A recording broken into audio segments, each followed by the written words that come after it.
Excited about today's conversation. I'm excited about the work that you're doing, man, and I'm really, really, really excited about this whole journey of Grace to Cultivate. So I appreciate you having me. Oh, well, we have Mr. Tim Swain. You guys say the whole thing, Mr. Tim Swain in the building. I really appreciate you doing this for me, bro.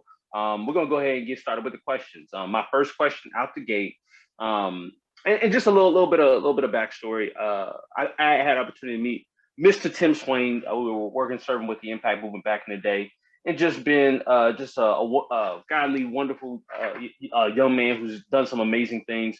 And I just want the next generation to kind of see your story. And so just a little bit of a primer there.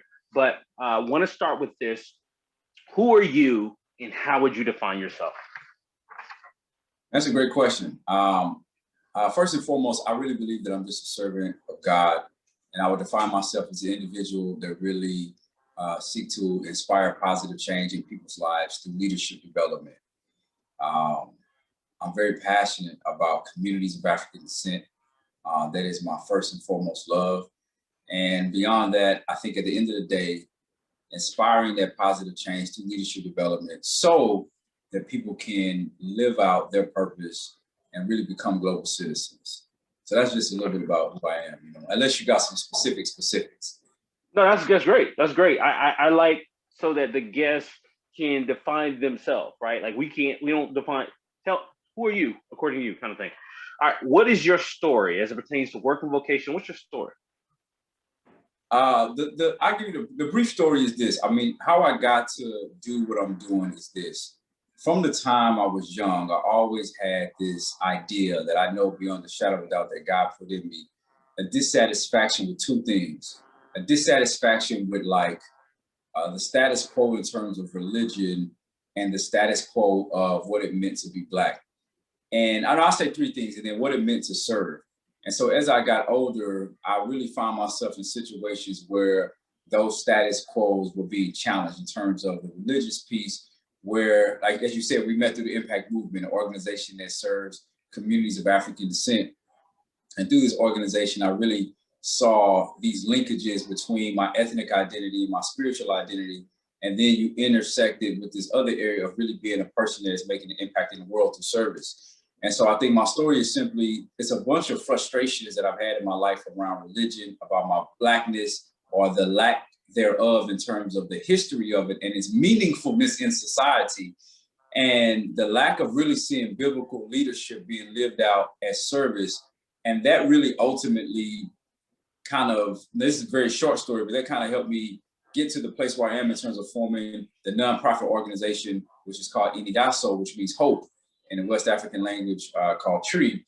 And that's exactly what we do, right? We seek to empower leaders of African descent by infusing in them biblical principles through transcultural leadership immersion journeys in Ghana. So it's like a combination of all those frustrations that I had that I was able to turn into, my passion.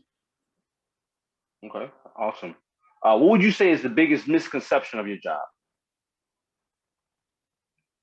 It depends on who you ask. I think that when you ask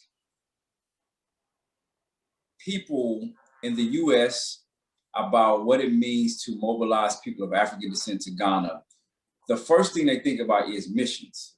Because if you think about the American relationship to Africa, in most cases, it is often in a philanthropic or missional type of role. I mean, think about your growing up. How often did you hear about Black people going to Africa outside of either missions, like Black Christians going to Africa outside of missions or doing some kind of service? Like, nobody went for developing their cultural identity. And if you did have people developing their cultural identity, oftentimes it was done in a kind of like anti-Christ, you know what I'm saying? Or let's get away from that kind of Christianity kind of narrative. So I think the misconception would be, depending on who you ask, either people think that we are a missional organization that's coming to help these people who have no other, way out except for us, or people think that we're like an anti-Christian, anti-American, like, let's get all the Black people up and, take them back to Africa kind of movement. And neither is correct. We're actually just a combination of both. We're not a combination of both. We're kind of in between in terms of, we really service the individual that is deeply looking for a deeper understanding of who he is as a God-created being, but also is searching for more meaningful expressions of their Blackness and their cultural identity. And at the same time, they recognize that really one of the best ways to lose yourself is lose yourself in the service of others. So, what I'm saying? That's kind of like a little brief misconception. Okay. What would you say, who are the people in your vocational journey in which you're the most grateful for? Oh man, it's been a lot, Zach. And it depends, man. There's so many, man. I think I wouldn't really just say it's particularly in my vocation, but I would just say influential in my life and my leadership as a person. Believe it or not, Tupac, real talk, because Tupac really showed me what it was like to be authentic as a human being and really deal with the rage and the frustration of a young Black man in society in a way that is creative and is like unapologetic, right? Mm-hmm. Malcolm X showed me that same level of unapologetic love for being Black, but he put the community service and the activism a part of it. Of course, you have people like, former president of the Impact Movement, Dr. Charles Gilmer, who I remember a conversation with him at one point, and I was telling him how grateful I was that he was doing the work that they're doing with Impact. And if you know Gilmer, he kind of looked at me, cockhead, and was like, well, brother, why don't you come and serve with us? And I was like, I wasn't really thinking I was going to do that, but, but I end up serving, right? And so I think his vision, now that I'm older, now that I have a nonprofit myself, his vision to be able to walk away from a lot of systems and structures that were in place for him and really voyage into new areas that was uncharted territory has really set the stage for countless of people's lives like myself. And so those are just some, I put Gilmer up there with Tupac, Malcolm X, and Tupac, Malcolm X, I put Gilmer up there with him. But I think those are some of the people, man. I think just really seeing, honestly, Zach, everyday people who start with a vision and who have what my 7th grade science teacher would say, the intestinal fortitude to really make that vision come to life. I really think that those stories inspire me. So it's not just the big folks, but the everyday person, people like yourself that say, yo, I want to do something. I'm going to put a plan in place. I'm going to activate it and I'm going to do it.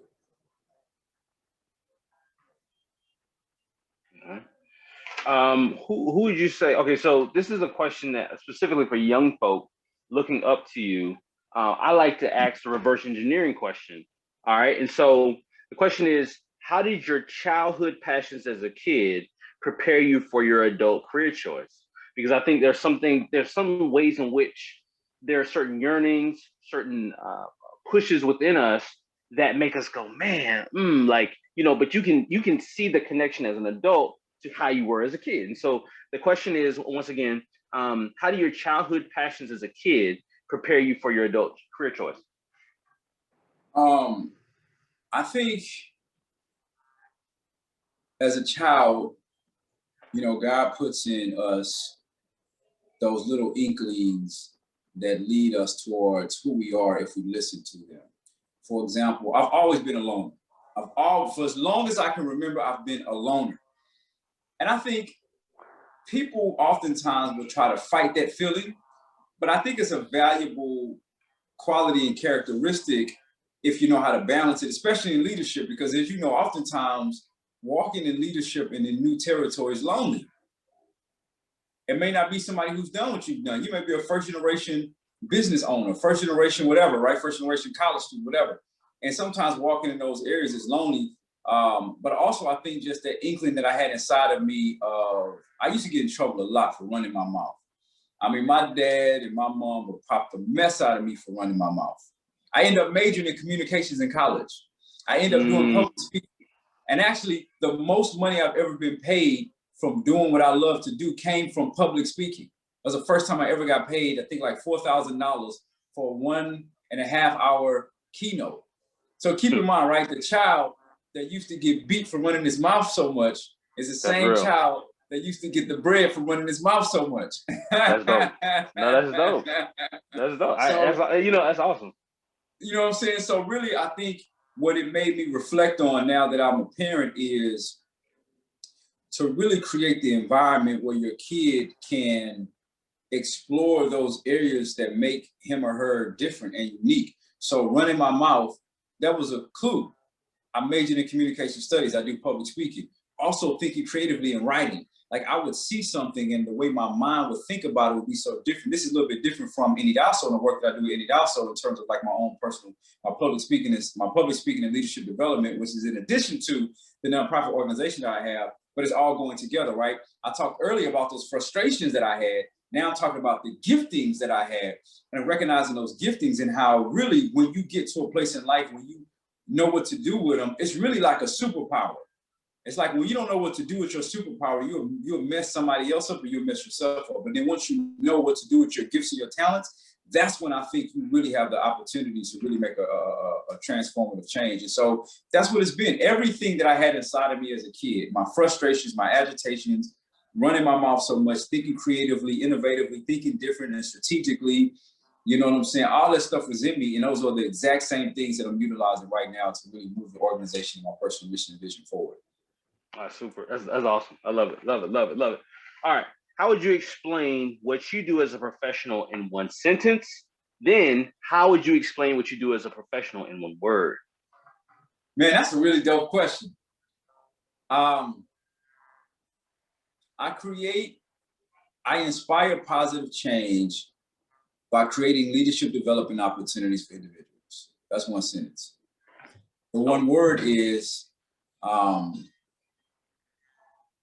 inspire. I'll say inspire. All right, moving on. What do you love the most about your job? Well, first and foremost, I would say I don't even really see it as a job, man. I see it as a calling. Like, you know how you've heard people say, yo, man, it's that thing that it just don't get away from me. Like when I wake up and I'm doing it, like it don't even feel like work. At one point in my life, I never really imagined that I could have something like that. I was like, man, that's nonsense. Like, you know, but really, when I am either on a stage teaching and leading people, or even facilitating these cultural immersion journeys, it does not feel like work. So the thing that I love most about what I do is, like, it really does not feel like work. Like it feels like I'm just doing what I've created to do. That's really what it feels like. And I know there are some people who are going to watch this who's like, yo, I want that feeling. I don't know if that's possible. I'm telling you, that is a real, legitimate space in life that you can be in. So for me to be at a place where I can do what I love to do, dude, that's a blessing. I get to bring people to Africa, show them, because I live in Ghana. I'm calling you from Ghana, by the way, West Africa. I get to show people what it feels like to live as free people without the bondage of being confined to the color of their skin. And then I get to teach people through the experiences that I've gained to help them learn things about themselves and about the world so they can in turn really empower other people. Dude, that's dope. That's dope. I agree. All right, so the reverse question, what is the biggest challenge about your job? Money. When it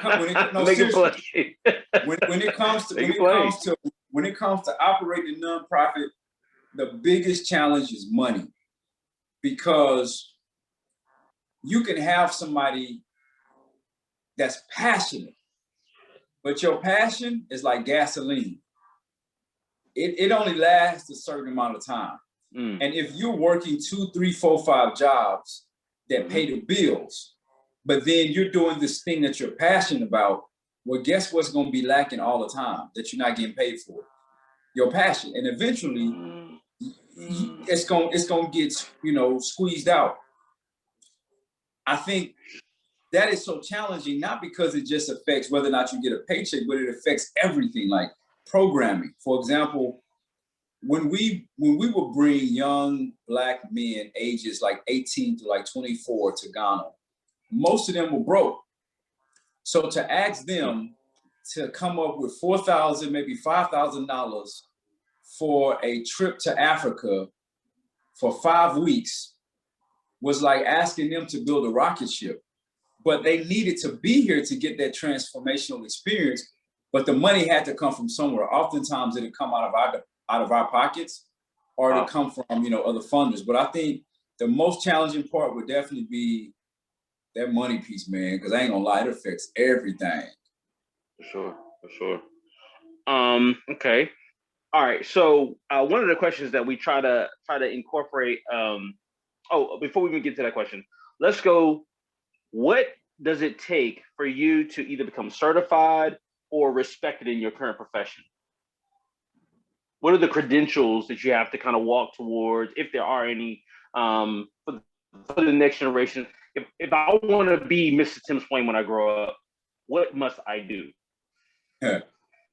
Not be like. Let's say be like, because I already know where that's going. I got you. I already know where that's going. That's a challenging question, because I think it really makes me think about my own never any desire to like get to the next place, the next level of leadership. So I never feel like I'm at a place where like, okay, I'm straight. Now I can help you come up. I do think that I've done more than some people have done. So there's definitely opportunities to help people. But I would say, honestly, man, to work in the area of this, either like leadership development, public speaking, or if it comes to like running a nonprofit, the credentials you have to have is hustle, commitment, and sometimes a downright arrogant resilience. Because people will always try to superimpose their views on you. I remember when I moved to Ghana, people had all kind of ideas. You're moving to Africa, you're taking your family out there, and what? You're gonna be back in America in 2 days, because they be eating lions. And now keep in mind, here's the crazy thing though. Most of the people that had negative things to say had never experienced what I experienced. Most of the people that were trying to tell me to get to a place had never gone where I'm trying to go. Most of the people that was telling me not to look in a certain direction had never seen what I had saw. So if you don't have the kind of mind that's focused on what you're supposed to be doing, if you don't have that as a number one credential, you will easily get dissuaded.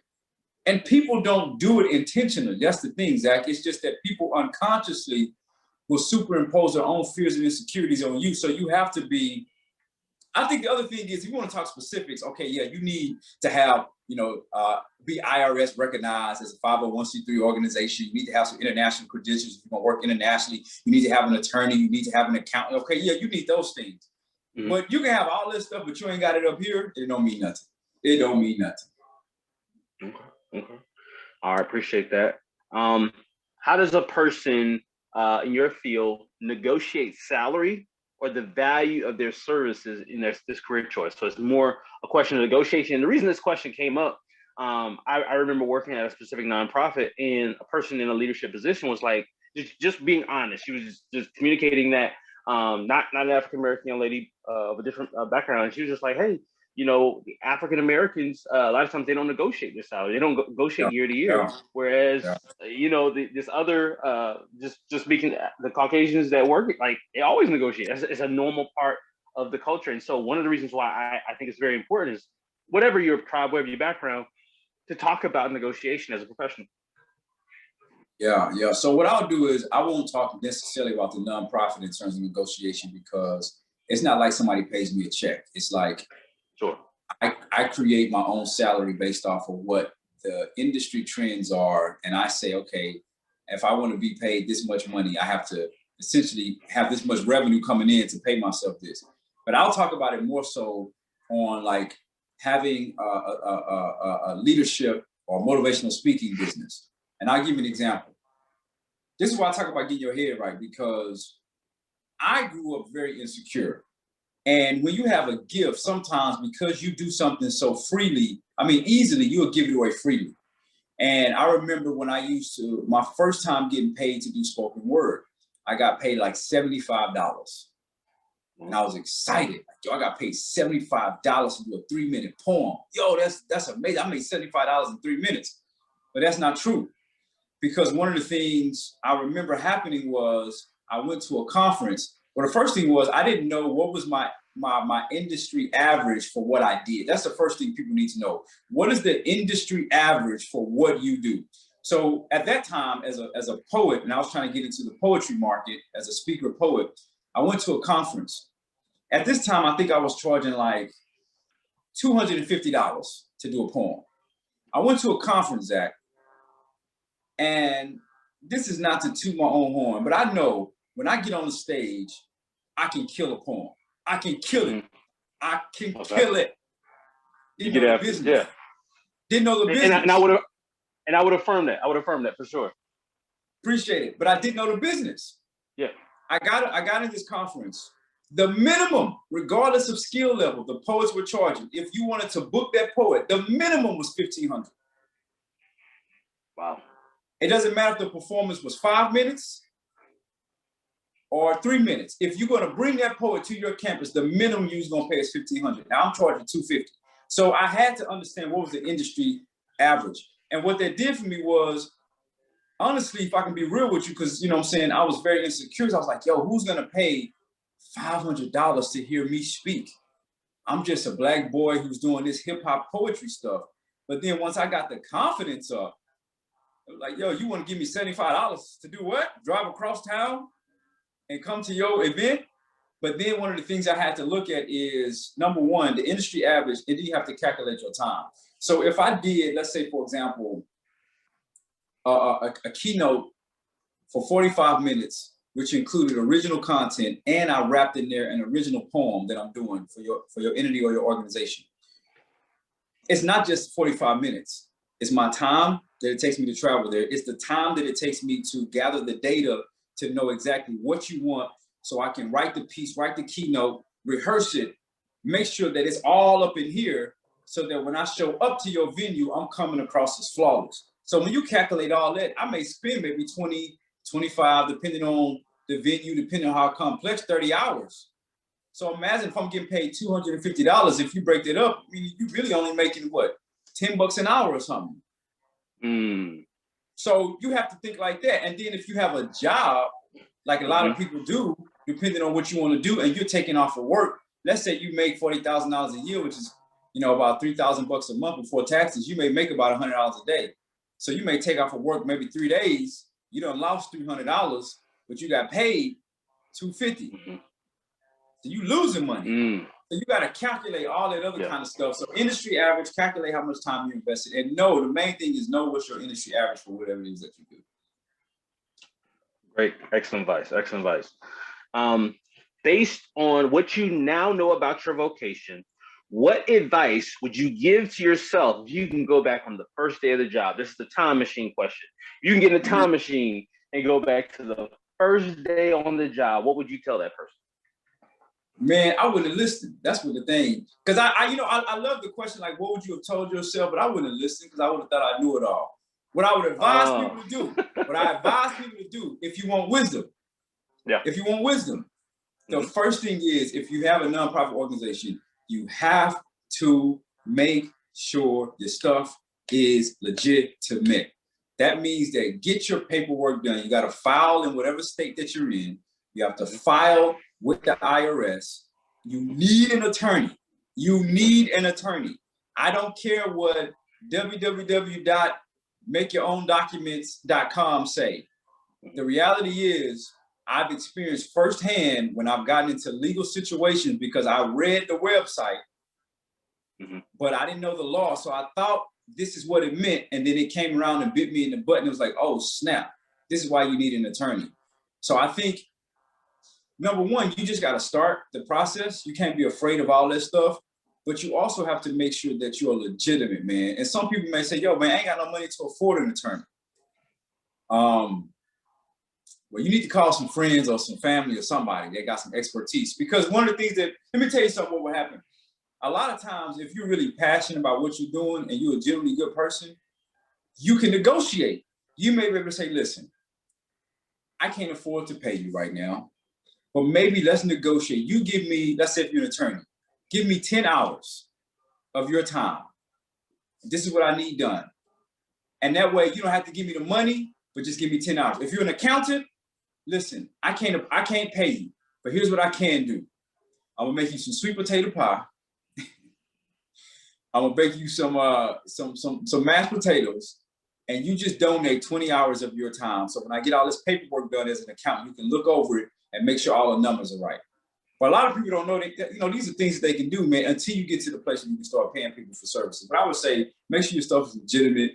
Don't be afraid to make mistakes, and really hire experts to really help you in the process. Even if it's a 1-hour consultation with an expert, that will save you years off your learning curve. Trust me.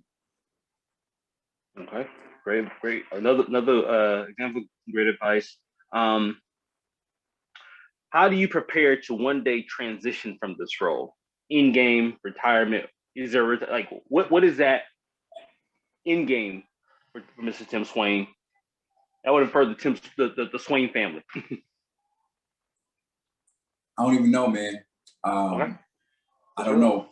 The work that I'm doing at this point in my life, now I don't imagine I'll be doing this forever, but I don't imagine myself stopping anytime soon. But I do think that one of the things that we have done to just work ourselves out of certain positions in the organization is to qualify competent leaders who can step in and do that. I would love to say, I would imagine it'll be the same thing, like if I'm fully handing over the organization to somebody else, but I don't know, honestly. I see myself being involved in some kind of level, either, advisory or something. But to be honest with you, I don't have a good exit strategy at this point, which may be a bad thing, but that's the honest to God truth. I don't. No, I appreciate your honesty. Let's see. All right, and so one of the challenges I have for every guest, and I know you're very good at this. Anybody who wants to see your web content, you already got it. I asked for a countdown. The reason we do that is we have different social media kind of platforms that we're connected to. One in particular, Pinterest. And what Pinterest does is there are people who literally go out and they just search for countdowns, 5 ways on how to cook this, 6 ways on how to do da da da. Yeah. And so with kind of from a standpoint of kind of doing a what do you call it, graphic design, we're going to do that for each person and do a Cultivate countdown. So what would you say is your countdown, your 3 steps, 5 steps, a step to being a great leadership developer or a person that would do what you do? 5 steps, man. 5 steps. Drew Hill. That's the first thing I think about, because my mind goes. Oh my goodness! Oh my goodness! 5 steps. Eternity. 4 steps. I think the 5 things, man, that I would say to just really get any kind of idea off the ground. Number 1 is you just got to start, man. Don't let the paralysis of analysis kill you. And as one of my mentors told me, it is better to have progressive improvement over postponed perfection. Let me say that again. It's better to have progressive improvement over postponed perfection. Thanks, Cheryl Richards, for introducing me to that quote. The second thing is you need to have experts around you. Have experts that are better than you at things that you need help with. Accountants, attorneys, marketers, administrators. You eventually get to a point where you can't do it all. The third thing is you have to be humble enough to know your strengths and your weaknesses. For example, I'm not good at, I can do administrative stuff, but I'm not really good at it.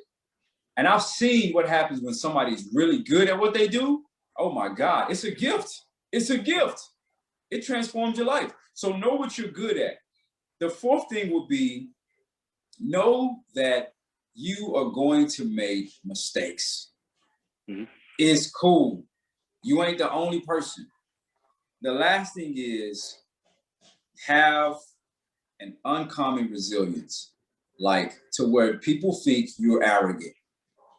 You have to have that level of resilience in order to be successful at whatever it is that you want to do. It doesn't mean that you have to be explicitly disrespectful or, you'll push people out of the way to get whatever you want. But it just means that you have an uncommon resilience that no matter what happens, you're going to make it do what it do. So those would be my 5. Okay, thank you. Thank you so much.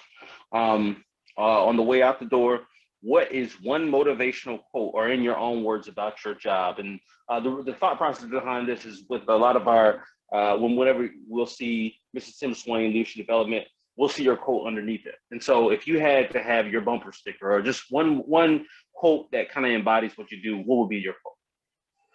Man, you asked me this on the form and I forgot what I wrote down. Okay. And we can piece it together, through the, in the digital space. Man, it's not a problem. One quote, man, you know what? I'm going to make it simple. I'm going to say, don't let people who've never been where you're trying to go direct you to a place that they've never been. Just don't do it. Somebody who's never been there, don't let them direct you to that place. All right. Well, Mr. Tim Swain, I always say Mr. But no, just in our common conversation, Tim, man, I really appreciate what you have done. You share so much wisdom. Next generation hopefully be able to see that, glean from it, grow and build from it. So I do appreciate you, sir. I appreciate pulling away from your family, all the different things that you're doing right now. And so are there any final thoughts when we close out this episode? Oh, man, just thank you for what you're doing. I love the name Grace to Cultivate. You know what I'm saying? I feel like I just want to make it intertwined in everything that I'm saying now, you know what I'm saying? So I just pray that God will give you the grace to continue to cultivate. But thank you for your time. I really do wish you the best of success in what you do. I'm really proud of what you're doing because I remember when it was just an idea and now it's turning into a reality. And, it's an old song by Fat Pat. If anybody watching from Houston, Texas, you know what I'm saying? You know about that. Texas. I knew he was going to get some Texas around. Hey, I'm Houston, Texas. Fat Pat got a song trying to make my dreams a reality. So you out here making dreams turn into a reality. So, I applaud you for that, man. That's about it. All right, appreciate you, bro. Thank you so much and have a great one. All right, man. Peace. Peace.